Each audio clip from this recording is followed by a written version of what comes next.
The People's Democratic Party, PDP, has announced its decision to challenge the outcome of the recent Edo State governorship election in court, citing irregularities and a compromised electoral process.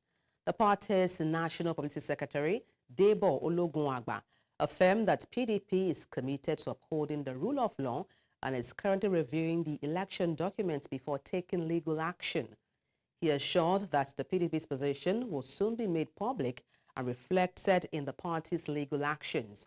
Ologunagba expressed concern about the state of Nigeria's democratic institutions, particularly the Independent National Electoral Commission, INEC, which he accused of failing to maintain independence.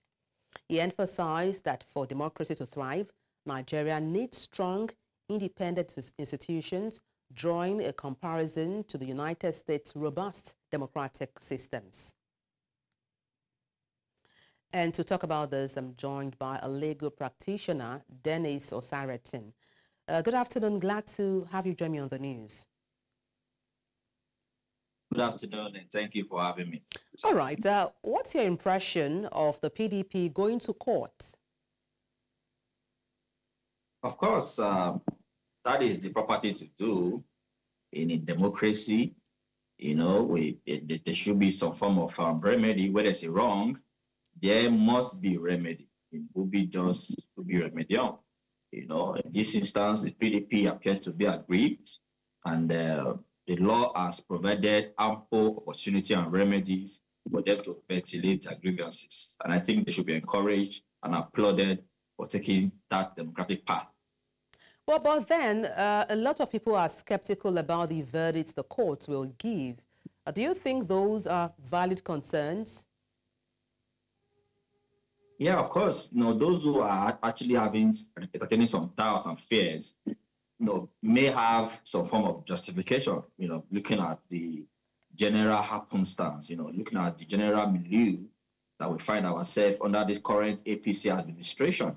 It's shown whereby something happens that is untoward, that appears to be, you know, standing logic on its head, and the next thing you will hear is that they'll tell you go to court, and then you can almost, you know, predetermine the outcome of a judicial process. That is very unfortunate.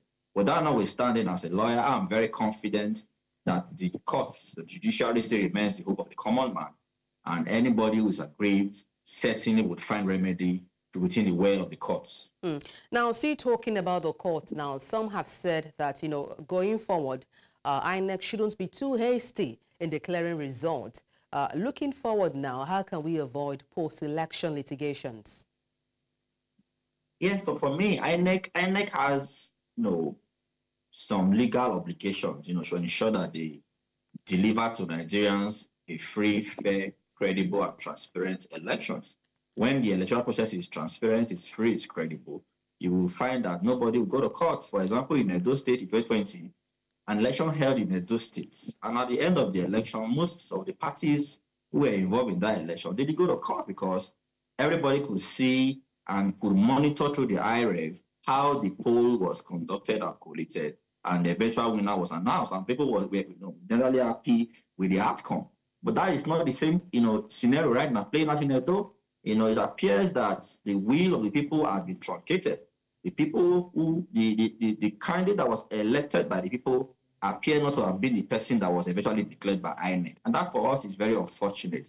And I think INEC should redeem itself, because there are some procedures within the INEC, within the Electoral Act, that gives INEC the powers to investigate and even review some of its processes and procedures.